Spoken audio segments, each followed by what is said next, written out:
ಇಲಾಖೆಯ ಅಧಿಕಾರಿ ಸ್ನೇಹಿತರೆ, ಎಲ್ಲ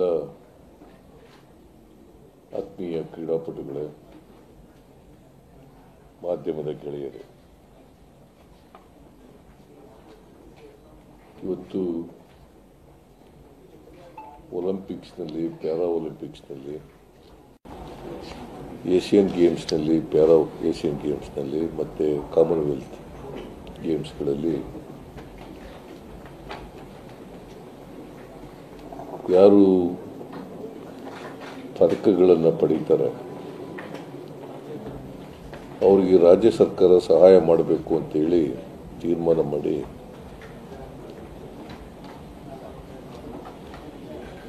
ನಮ್ಮ ಸರ್ಕಾರ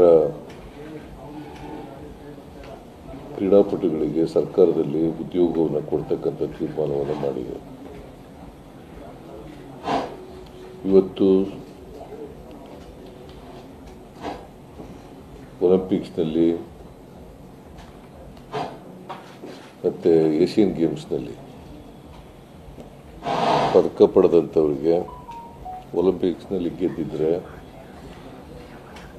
ಅವರಿಗೆ ಕ್ಲಾಸ್ 1 ಪೋಸ್ಟು ಮತ್ತು ಏಷ್ಯನ್ ಗೇಮ್ಸ್ನಲ್ಲಿ ಗೆದ್ದಿದ್ರೆ ಕ್ಲಾಸ್ 2 ಪೋಸ್ಟು, ಸುಮಾರು 12 ಜನರಿಗೆ ಇವತ್ತು ಅವಕಾಶ ಪತ್ರ, ಕನ್ನಡದಲ್ಲಿ ಆಫರ್ ಲೆಟರ್, ನೇರ ನೇಮಕಾತಿ ಮೂಲಕ ನೇಮಕಾತಿ ಮಾಡ್ಕೊಳ್ತಕ್ಕಂಥದ್ದು. ನಾನು 16-17ರಲ್ಲಿ ಹುಬ್ಬಳ್ಳಿನಲ್ಲಿ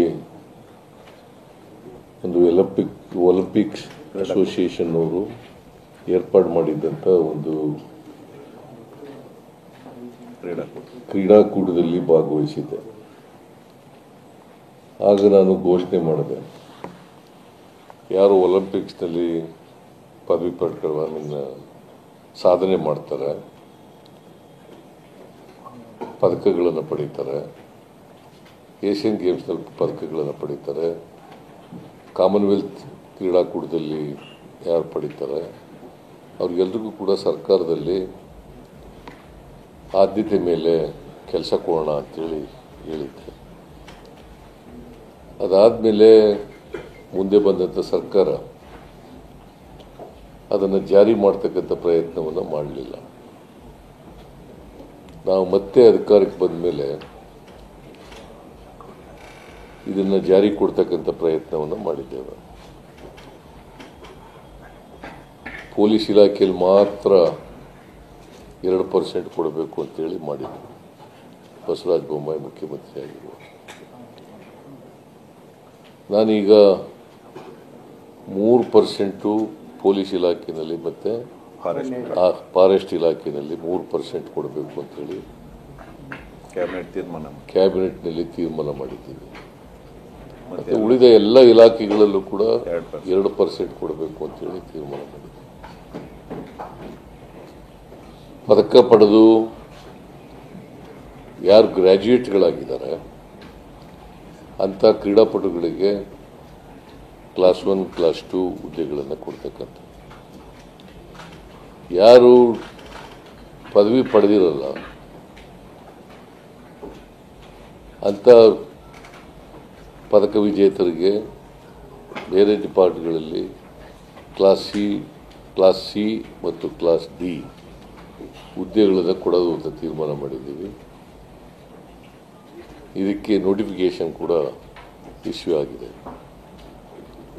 ಸೊ ಇವತ್ತು 12 ಜನ ಸಾಧಕರಿಗೆ, ಪದಕ ವಿಜೇತರಿಗೆ 12 ಜನಕ್ಕೆ ಸರ್ಕಾರಿ ಉದ್ಯೋಗಗಳನ್ನು ಕೊಡ್ತಾ ಇದ್ದೀವಿ.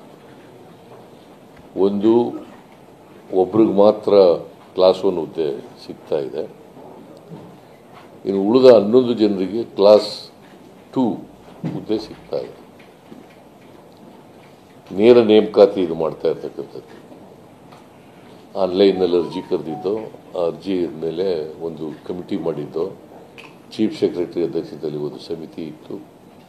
ಆ ಸಮಿತಿಯವರು ಶಿಫಾರಸು ಮಾಡಿ ಸರ್ಕಾರಕ್ಕೆ ಸಲ್ಲಿಸಿದ್ದಾರೆ. ಆ ಶಿಫಾರಸಿನ ಆಧಾರದ ಮೇಲೆ ಇದನ್ನು ಈ ಪ್ರಶಸ್ತಿಗಳನ್ನು ಆಮೇಲೆ ಉದ್ಯೋಗ ಪತ್ರವನ್ನು ಕೊಡ್ತಾ ಇರ್ತಕ್ಕಂಥದ್ದು. ಸೊ ಅದಕ್ಕೋಸ್ಕರ ಈ ಸಭೆಯನ್ನು ಏರ್ಪಾಡು ಮಾಡಿದ್ದೀವಿ. ನಾನು ಎಲ್ಲ ಇವತ್ತಿನ ಯಾರ್ಯಾರು ಉದ್ಯೋಗ ಪತ್ರವನ್ನು ಪಡೀತಾರೆ ಮತ್ತು ಪದಕಗಳ ವಿಜೇತರಾಗಿದ್ದಾರೆ ಅವರೆಲ್ಲರಿಗೂ ಕೂಡ ತುಂಬು ಹೃದಯದ ಅಭಿನಂದನೆಗಳನ್ನು ಹೇಳಲಿಕ್ಕೆ ಬಯಸ್ತಾ ಇದ್ದೀನಿ. ಈಗ ನೀವೆಲ್ಲರೂ ಕೂಡ ಸರ್ಕಾರಿ ಸೇವೆಗೆ ಸೇರ್ತೀರಿ. ವಯಸ್ಸು ಕೂಡ ಈಗಾಗಲೇ ಮಂಜುನಾಥ್ ಅವರು ಹೇಳಿದಾಗೆ ನಾವು ವಯಸ್ಸು ಕೂಡ ರಿಲ್ಯಾಕ್ಸ್ ಮಾಡಿದ್ದೀವಿ. 35 ವರ್ಷದಿಂದ 45 ವರ್ಷದವರೆಗೂ ಮಾಡಿದ್ದೀವಿ. ಯಾಕೆ 45 ವರ್ಷದೊಳಗಡೆ ಕೆಲಸಕ್ಕೆ ಸೇರ್ಕೋಬೇಕು. ನೀವು ಎಷ್ಟು ದಿನ ಕ್ರೀಡೆಗಳಲ್ಲಿ ಭಾಗವಹಿಸ್ತಿರೋ ಗೊತ್ತಿಲ್ಲ, ಎಷ್ಟು ವರ್ಷದವರೆಗೆ ಭಾಗವಹಿಸ್ತಿರೋ ಗೊತ್ತಿಲ್ಲ. ಆದರೆ ಉದ್ಯೋಗಕ್ಕೆ ಸೇರ್ಕೊಳ್ಳಲಿಕ್ಕೆ 45 ವರ್ಷದವರೆಗೂ ಕೂಡ ಅವಕಾಶಗಳಿರ್ತವೆ.